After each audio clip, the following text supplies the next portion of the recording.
Business Builders. Today, we are joined on the Business Builder Way podcast by Chip Hautala. And Chip is the founder of MotionSource International.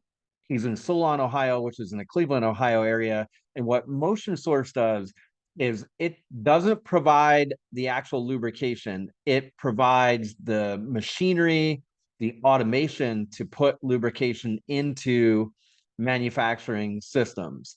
And Tip founded this company based on his value system, his beliefs about people, lifting them up, making the world a better place through those people, celebrating the wins with them. So he's just built a fantastic culture. I loved listening to his stories and helping him share the journey that they've all been on at MotionSource. I think you're going to love this one. Welcome to the Business Builder Way podcast, where we help business builders grow leadership skills and wisdom and stay grounded through hero stories. So let's get after it. Hey, welcome, Chip. Really good to have you today. Appreciate you joining us. Thank you for inviting me, Wayne. I appreciate it. Yeah. Hey, so I have your LinkedIn pulled up, and that's how we met, was through LinkedIn. And it says, what I'm looking at is it says, inspired by the boss. Our motto at MotionSource is simple yet powerful. Nobody wins unless everybody wins. Could you tell us a little bit more about that? Yeah, that's if you're familiar with Bruce Springsteen, the boss, that's one of his expressions. And I always believed in that. We have that hanging in our front office framed. And what it basically means is we work as a team here. We value group victories. We look at every victory as a group victory and a team victory. I'm an old ball player, so I know that one person does not carry a team.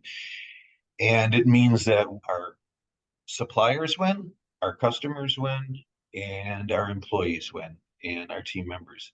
So, in order for us all to be successful, we all have to be successful. We have to please everybody. Everybody has to win in this whole thing. So, that's our premise of business and how we operate. Got it. So it's kind of simple and memorable, and everybody can look to the boss for inspiration. Exactly. Exactly. We talk here on the Business Builder Way about building businesses, building something that is more than just you, and it flows and it works almost as a kind of a separate creation. It's a creation. I think business builders are artists or creatives, and you get ideas, and maybe it's not all a big idea that you put on a drawing board initially. You probably couldn't have envisioned what it's turned into, but nonetheless, here's this machine, ka-chunk, ka-chunk, ka-chunk, it's going on. And as you said, customers and employees are all being served by this thing that was created by you and those other people. So could you just talk a little bit about the practicality of MotionSource? What is the business you're in? What do you do? Who do you serve? And then Okay. I'll ask about employees too, but what is the business? Who do you serve and how do you do it? That's a great question. We're in industrial lubrication and hydraulics. We engineer systems for anything from the auto industry, energy, rubber industry, food and beverage, packaging, steel industry. And we serve all those industries because basically every single industry that's out there, especially in the Midwest here, but every single industry uses lubrication on their machines and uses hydraulics. And when people say, what is lubrication? What do you mean by lubrication? What I always say is, if you ever remember any of the old Charlie Chaplin movies where he walked around with an oil can and was Yes. oiling the machines, okay, we put him out of work because what we do is we engineer systems that lubricate the machines as they're working. So there's no need to shut down the third shift to have the machines maintained. They're actually being maintained as they're being used, and that's what we do. That's a great illustration. We're not on video today. I don't know what the copyright protection is on a Charlie Chaplin movie, but I can understand that. I don't know which one it is, but there's one where he's working on an assembly line and it keeps going faster and faster and they're like falling off and his job is to turn bolts and stuff. Mm-hmm. So that's good. Who is on the team? What is MotionSource in terms of a collection of people? You know, we've got a wide collection of people. We have people who have been grizzled veterans in the industry and people who are new to the industry. And we try to maintain a balance of it. One thing I'm particularly proud of that happened by accident, wasn't by design, but this is a very male dominated industry. I mean, I would say 97, 98% of the people in this industry are males. And we have a female national sales manager, a female customer service manager, and we have female sales reps in addition to male. And we have a grouping of every age group. And what's been great is the people that have been veterans of this, rather than keeping a silo of knowledge and not sharing it, have said, hey, if I retire with all this knowledge and don't share it, what good does that do? And so they hold weekly classes with the younger people Mm. coming in and work with them and teach them what they've learned over the years, because it's everybody uses what we sell, but it's a small industry. And just today, even we have an intern starting today, and he's going to get schooled on everything before he's allowed to do anything. So he'll get some information and be a lot smarter when he leaves here. So Well, you said the having the female dominated team wasn't necessarily intentional, but happened.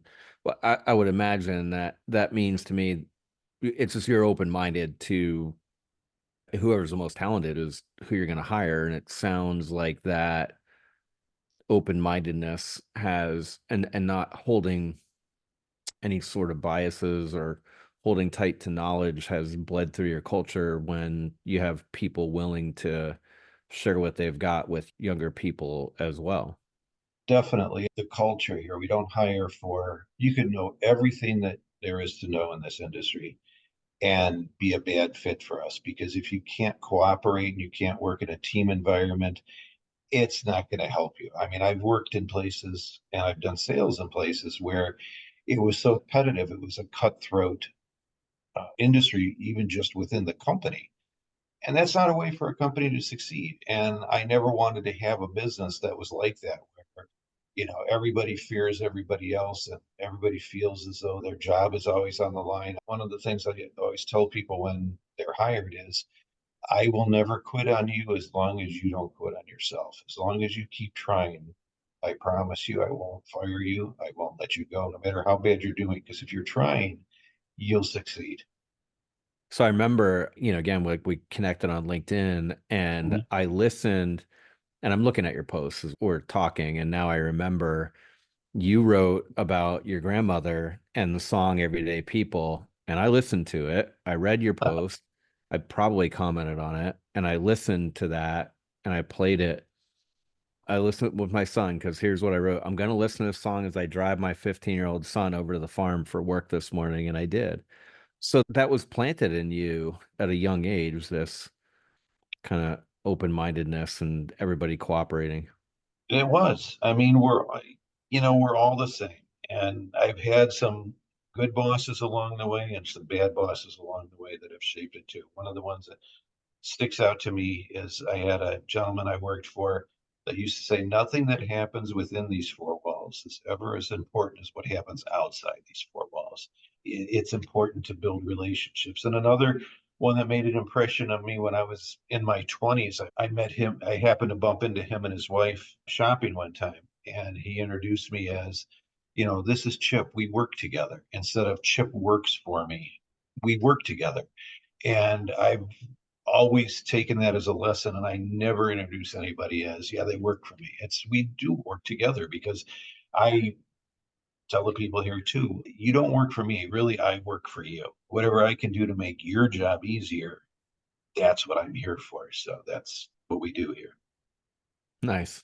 So you have, I mean, salespeople clearly that are going out visiting these manufacturers and working to get your solutions in there. So how many people are on your team? You have salespeople. You mentioned a director of sales. You mentioned customer service. Like, what's the flow? What are the roles in the company? We do both. We have a sales team. We do. a lot of it, COVID taught us that we don't need to make in-person sales calls as much as we used to in the past. Sometimes we still do, and it depends on what area we have salespeople spread across the US. So it depends. A lot of what we do is via email, phone, Zoom, as we're doing. Some of it is in person. Some customers like you to stop in, and salespeople are tasked with growing the business. Customer service is tasked with helping supporting the sales team and supporting the customers. And then we have a warehouse and a service department, which we have the ability to do installs, repairs, and things of that sort. So everybody has a defined role, but everybody is cross-trained as well. So if somebody can't step in, then if somebody's not here, somebody else could step in for them. And what we learned during COVID too, this is kind of interesting, but when I started the company 12 years ago, and I have like an IT background, so I thought, you know what, I'm going to put everything in the cloud because we live outside of Cleveland, and there's going to be a couple days out of the year where I'm not going to want to drive in the snow. So nobody has to drive in. We could all work from home.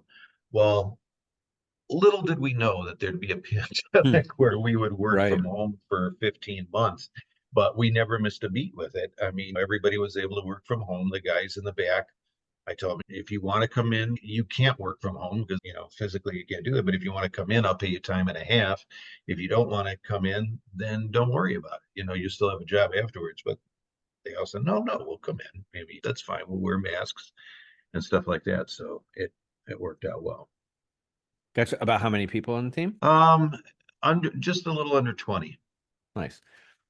So yeah, good segue. You mentioned that you're in IT, and so as you started this thing, you're like, okay, I'm gonna put everything in the cloud, and then yeah, positioned you really well for what ended up happening, that weird time that we all went through. So when did the thought occur to you, like that you're gonna start your own company, and did the thought look like what it's turned into, or is it different? Well, I had owned an IT consulting business many moons ago. And so this is not my first business. And my wife and I owned a business we built spec houses because if I wasn't doing this, I would love to be a carpenter. So we did that. Now with MotionSource, it came about in kind of an odd way in that I was almost forced into it. I had lost my job at the previous company and needed to do something. And I had been basically running that company for a few years, and I didn't want to go back to working for someone else. And my wife encouraged me to start my own company, and so I did that. And it's grown since then. It started off, you just have to maintain a good reputation in the industry. And I think I've tried to do that and had a lot of suppliers that were willing to work with us. And it all came about that way. And we just started slow. And the more people we hired and made quality hires and things of that sort. And it's worked out pretty well, I would say. And so did you hire somebody off the bat, or did you start going out selling these products by yourself, or how did you Oh, get no, started? I'm not a good salesperson in the least bit. So, no, I had started it with another gentleman from the previous company. And there were a couple people that I had hired there that wanted to work with us and came over to MotionSource. And one of the salespeople there that was great, and he's one of the gentlemen that I talked about that shares the knowledge now with it, wants to share his knowledge. And we brought more people along the way. We were small, very small at first, and we started to get a little bit larger, then started to branch out into other areas. In 2016, I brought in a gentleman as an investor, allowed us to look into opening offices and other cities as well, at least just sales offices and that. So that helped us out as well. And what's been the hardest thing about building a business? Well, I mean, the first year I went without paying myself. So that was pretty difficult. Don't go into business and expect yourself to be a millionaire. The most difficult part, I would say, I don't know, because I enjoy it. I really do. I enjoy working with the people. I enjoy the people I work with, and I enjoy making a difference in people's lives. I mean, we just last year we had one of our people buy their first house, and then a couple of weeks ago somebody else bought their first house, and that outweighs the feeling that I get from knowing that we're a very, very small part of that. That outweighs any of the difficult times. So at the difficult times, I would say, I can't say anything's really difficult. I enjoy it. I mean, what's the difficult thing might be some of the people at times that don't appreciate, don't want to work on a team, and that we discover it 6 months into the process, and it's want to be a lone wolf, and it doesn't really work out well. So you got 20-ish people, you have salespeople that are in other states and other locations. What's your plan for the future? What do you think about when you think about 3 years down the road?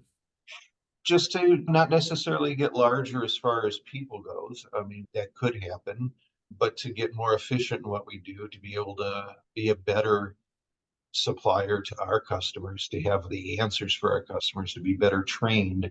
Right now, I say that we're lucky in that training is a big part of what we do here. So people do come to us for technical advice, but I'd like to see that improve even more, where we're the technical experts that you can come to and you're going to get the right answer. So I would say improving internally is the goal. And in doing that, we will improve our service to our customers and to our suppliers.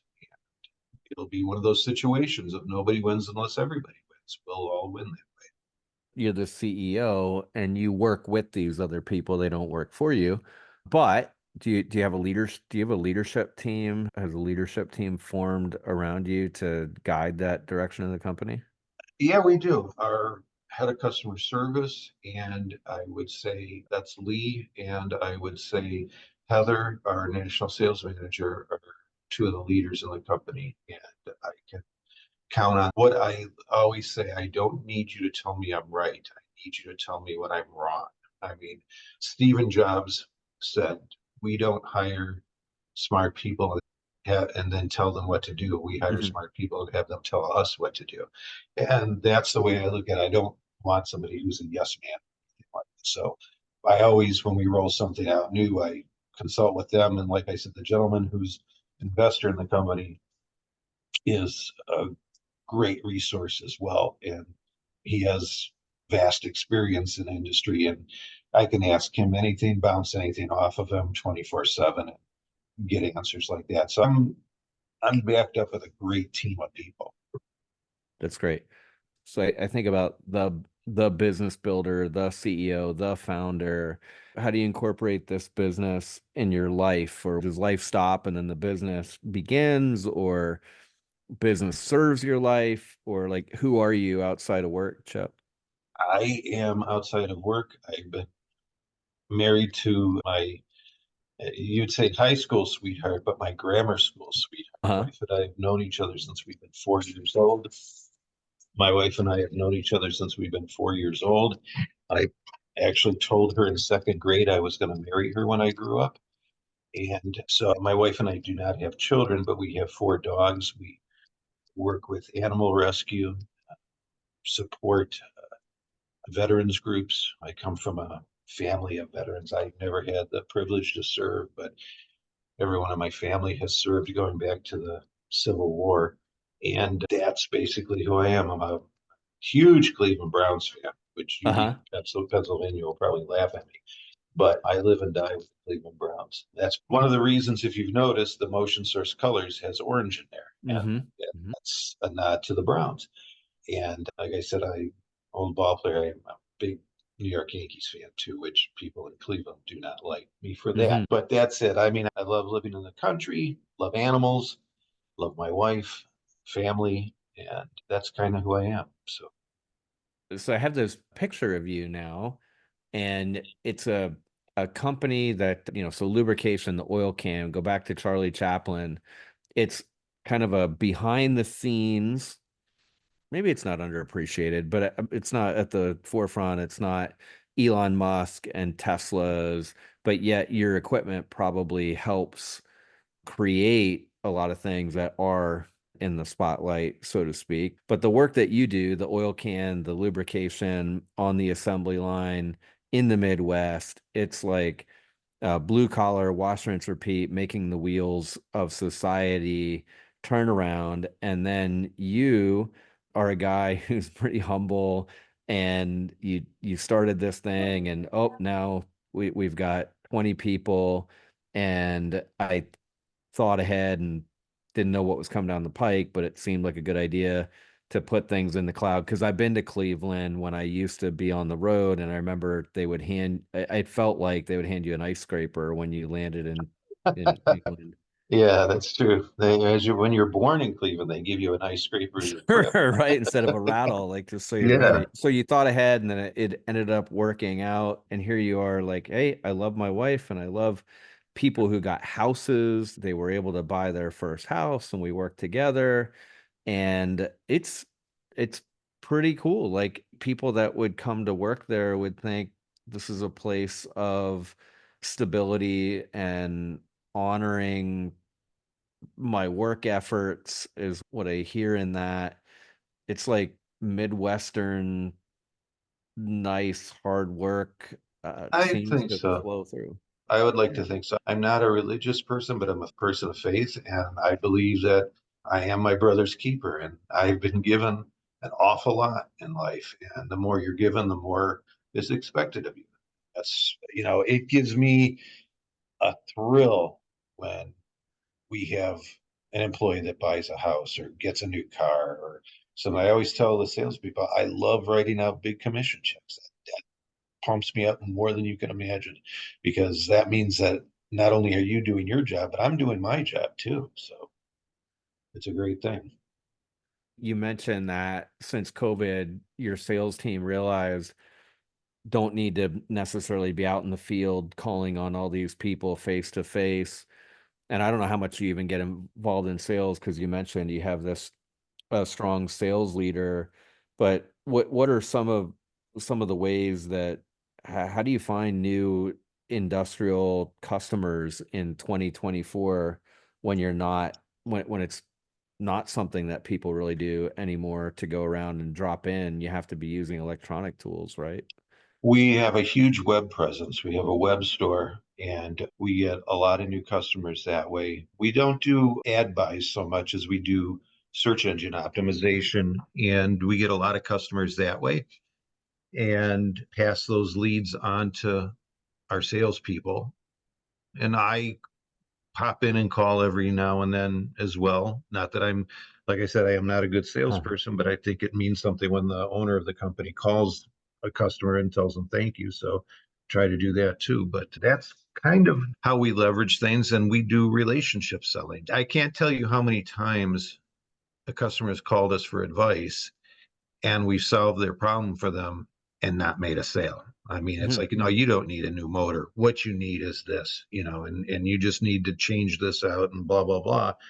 But I think people are appreciative of that. And they come back to us then when they do need something and say, you know what, you helped me out and I never even bought anything from you. But now I do need something. So you're gonna be the one I come to first.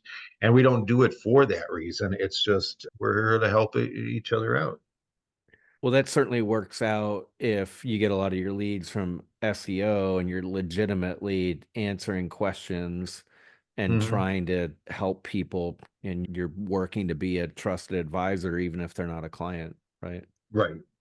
Definitely, definitely. We work with, and I won't say the name of them, they're known nationwide, that they use us as their technical end of things. They have zero technical expertise whatsoever. And we'll blind ship things for them, we'll build things for them, engineer things for them.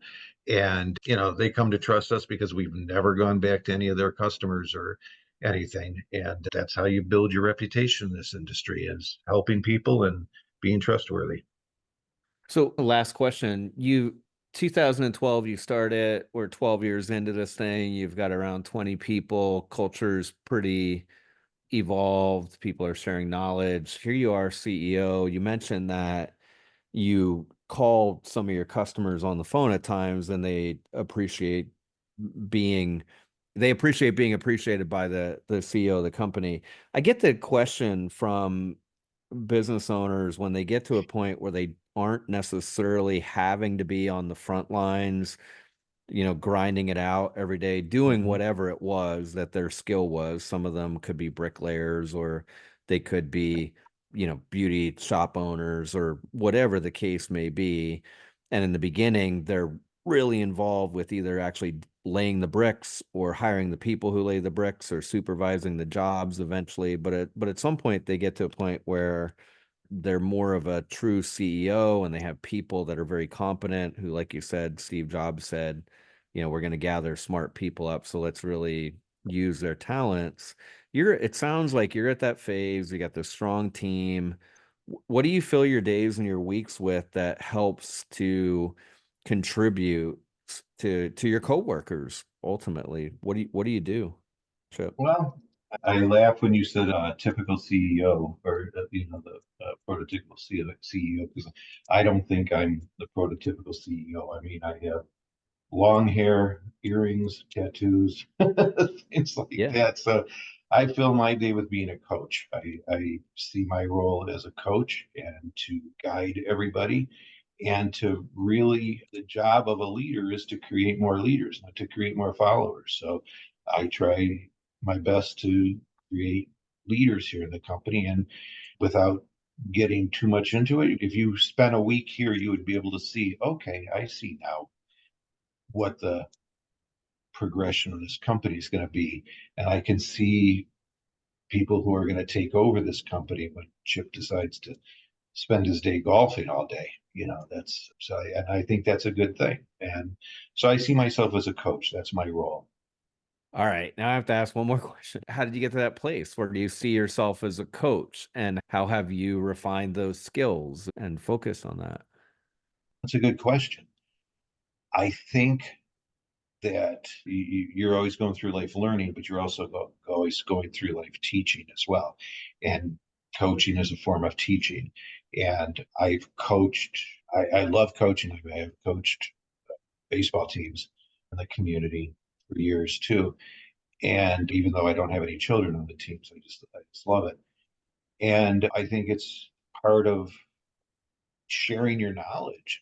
I don't know how it evolved. I think it just started happening. I think I've always been that way, kind of.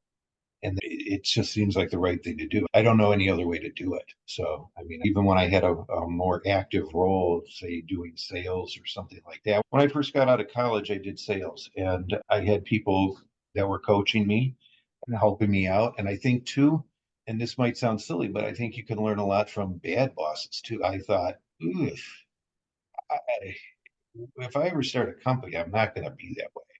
I'm going to be the exact opposite of it.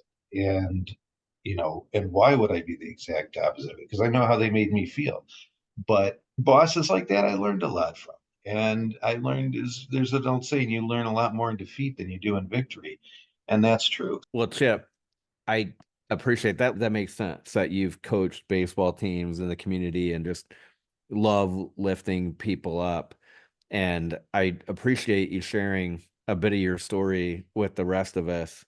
And I know there's things in this that we'll all be able to take a look in the mirror and see how we can implement them. So I appreciate you. Thank you for showing up today and sharing your wisdom and your experience and the story of building your company with all of us. Thank you, Wayne. And thank you for the opportunity. I appreciate it. And I really enjoyed our conversation. Thank you for tuning into the Business Builder Way podcast. If this episode spoke to you, click that subscribe button and share it with a friend. That's how this message gets out into the world. If it is helpful for us to have a short conversation, I'd love to do that.